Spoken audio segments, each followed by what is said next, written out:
we'll see how it goes. Last time I ran this, it was a lot of snow, a lot of slipping and sliding. I definitely wasn't trying to take it easy. I think I went out there and just hammered away. I was also 12 years younger.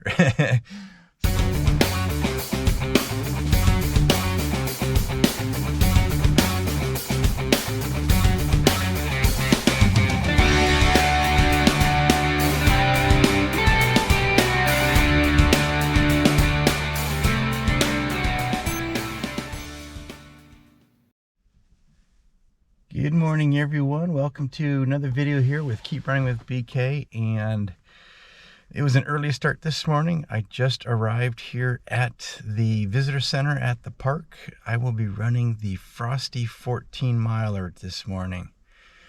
And crazy things, man, crazy things. So I show up, I go in, I sign up, pay the fee. Coming back out to the car, and there's two guys standing out here in the cold talking. I can actually see them from where I'm sitting. And they're just, you know how it is with runners. We get together and we talk about our training and our battle stories, our war stories. And this guy says, yeah, I just think like I could run another 100-miler and just pace myself better. He goes, I've already done 22 100-milers. You think I would, you know, not struggle so much with thinking about doing it? I'm like, 22 100-milers? That's crazy. I don't know. I highly doubt I'll ever do a 100-miler, but you never know. Crazier things have been done. So anyways, I'm going to attempt to share some video footage from the race today, get out on the trails. And it's good as we slowly but surely come out of this pandemic, seeing people come together. I'm looking forward to seeing how this goes. Just going into it to give you a little bit of the game plan here. My intention is primarily for this to be a training run. I am still not 100% since getting COVID, but I am feeling stronger each and every day. I'm hoping to hit 40 miles for the week after this particular race. My goal is to approach this like a typical long run on the trail. So I'm going to start off the first 5 miles nice and easy, nice and relaxed, knowing that I'll be out here for a while. The second 5 miles, then, my intention is to not worry so much about trying to control the effort or the heart rate, but just really enjoy being outside, enjoy running on the trails, and run what I believe is a comfortable pace. My intention hopefully is to feel good and shift it a gear or two, picking up the pace.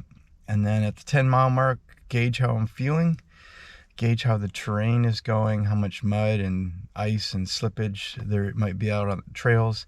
It is below freezing. It should be below freezing or right at freezing probably the entire race.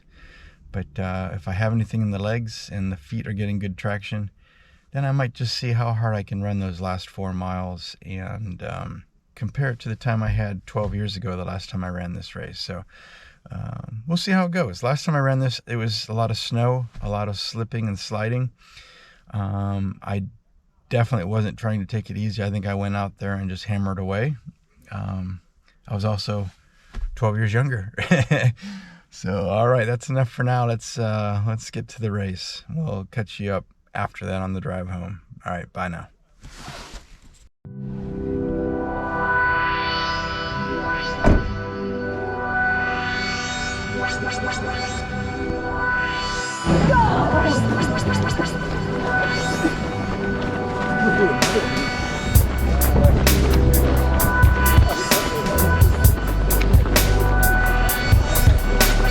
You lost me already, Sarah.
going up the bridge here.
Just enjoying some nice chili that was provided by CW Barbecue.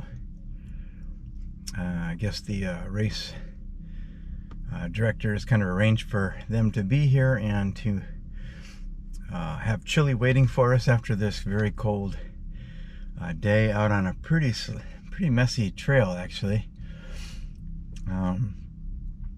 It was messy in the sense that there was a number of long stretches where if it was warmer, it would have been really muddy.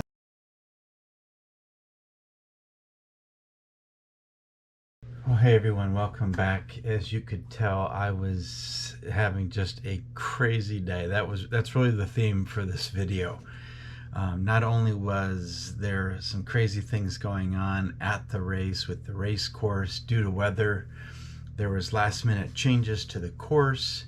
You get out on the course and I think there was confusion out there as well. There was different direction being given.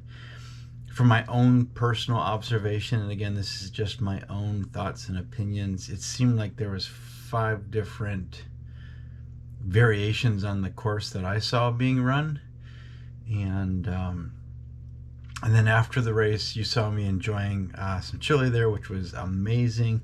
And I began to tell you about the race course and how my race went, and then the camera died. And so here I am. Obviously, I'm all cleaned up. I'm back home. It's actually a couple days after the race. I've had some time to think about it. So I'm going to share with you how my race went. But before I do that, let me invite you, if you're new here, consider subscribing to be a part of the Keep Running with BK community here on the channel. I'd love to have you. It's free. We talk a lot about running insights from my own personal running. I share with you training tips from years of running experience. And I also share just ideas to kind of help to motivate you and myself to keep running. Speaking of which, I also want to invite you to sign up and participate in the first virtual event here on the channel this year. Coming up Saturday, March 26th is the Keep Running with BK virtual 5K prediction run. I know that's a mouthful, but essentially registration is now open. You can email me at the email address here on the screen, and all you have to do is first subscribe to the channel, then send me your name and your prediction 5K time. Anytime starting March 1st through March 25th. And then after you run your race on the 26th, email me back, giving me your actual 5K time. And I'd love to hear just some thoughts from your experience that you'd like to share with me, and perhaps I'll share a couple of them on the channel with your permission, of course. But some really exciting things going on with the channel. So let's get to the actual race and how that went. So as I was attempting to describe there in the car, it was a pretty cold day. It was just below freezing, and a lot of the trails looked like it was a wet and muddy couple of days, and there's a lot of footprints and things like that through the mud, and then the temperature dropped and froze it that way. And so there was large stretches of the trails that were very kind of concerning, if you will, terrain, because your ankles are rolling left and right, in fact. And there are certainly a couple occasions during this race where that mud, all those little peaks that kind of came up that were a little frozen, made for some rough footing. And my Achilles tendon was pretty sore for the next day and a half. In fact, it's still a little tender today, but much better. But rolled my ankle quite a bit, had to watch my footing. I was grateful I wore my trail shoes that have some really good treads on the bottom that are multi-directional for going down and up hills, which really helped in some of those slippery sections. So looking at the map here, this is the first 9 miles of the course. Again, getting back to that idea that it was a crazy day, there was flooding from all the rain and precipitation that we got over the past week and a half. And so there was parts of the course that was originally planned that were flooded, and they had to make some last minute changes. It was at times hard in the race instructions at the beginning of the race to really understand what was all being said. But the impression I got was, so we're starting here, okay, and you can see the first mile here, the second mile, the third mile. And so we started here and we kind of went through this progression right here. And then we got to here, and I think the plan originally, if I remember correctly, was to go around the lake all the way to the finish. I'm guessing that's what the plan was. I ran this race back in 2011. I don't remember a whole lot of details about the course. It was my first time running here on the trails. The ground was covered in snow, and what I do remember is we did run some things a little differently. But when you got to this point here, this is where some of that flooding was, and there was really no way to continue on this trail. So it was essentially an out and back for the first 5 miles. You can see here first 6 miles, I guess. And so 6 miles pretty much brings us back to where we started.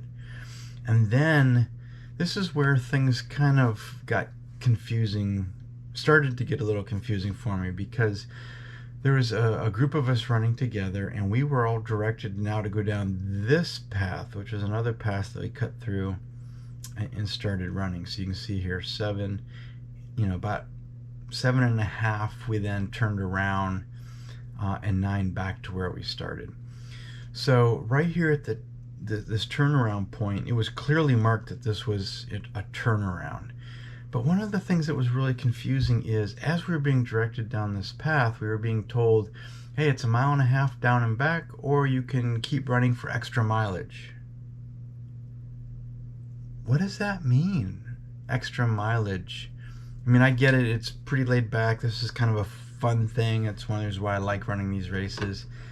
And maybe some people weren't taking it too seriously, or maybe I missed something in the communication. But to say, or you can keep going for extra mileage, I didn't know really what to make of that. Apparently I wasn't the only one, because when I got here to this turnaround point, there was probably 2 people drafting behind me and following me. The 3 of us were kind of running together on this single track.